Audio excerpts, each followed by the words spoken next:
Coucou, aujourd'hui une vidéo en compagnie des poulettes. Ils sont en train de manger les poulettes. J'ai changé d'avis. Ouais, ça m'arrive. Pendant longtemps, je voulais cultiver la zen attitude parce que quand j'ai fait mes études de sophrologue, c'est un peu ce qu'on développe, hein, le calme intérieur. Et en fait, depuis l'arrivée de ma fille dans ma vie, c'est autre chose que je veux développer, c'est la joie de vivre.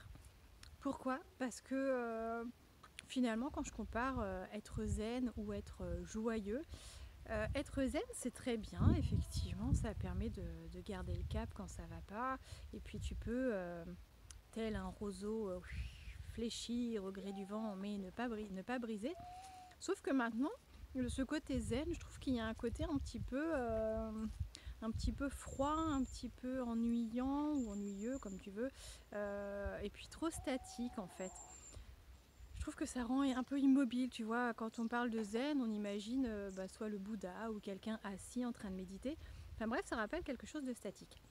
Alors que la joie de vivre, quand je vois ma fille, elle va avoir simplement 2 ans et c'est une leçon de vie à elle toute seule, cet enfant. Et la joie de vivre, tu sautes partout en fait. C'est vraiment quelque chose qui t'anime de l'intérieur, qui jaillit au-delà de toi et ça donne la pêche et tu te mets forcément en mouvement. Il n'y a qu'à la voir, elle s'arrête jamais du matin au soir, elle se marre et elle court partout. Donc maintenant ce que j'ai décidé de cultiver, c'est plus le zen où je reste calme, c'est simplement hop, la joie de vivre.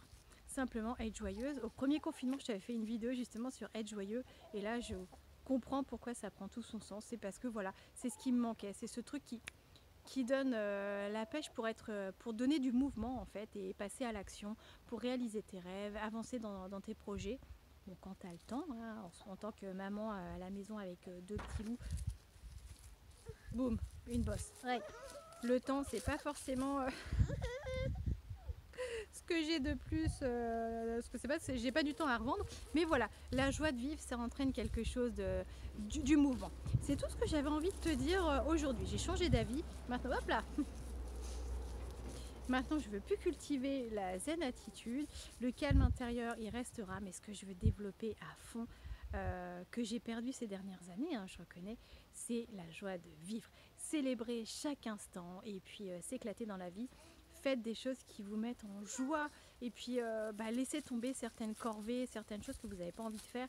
C'est le bazar chez vous, et ben c'est pas grave, mais au moins vous vous êtes éclaté dans la journée, vous avez chanté, vous avez dansé, vous avez sauté, vous rigolez, vous dessinez, vous peignez, vous avancez dans vos projets. Enfin bref, vous pétez le feu. Je vous embrasse bien fort.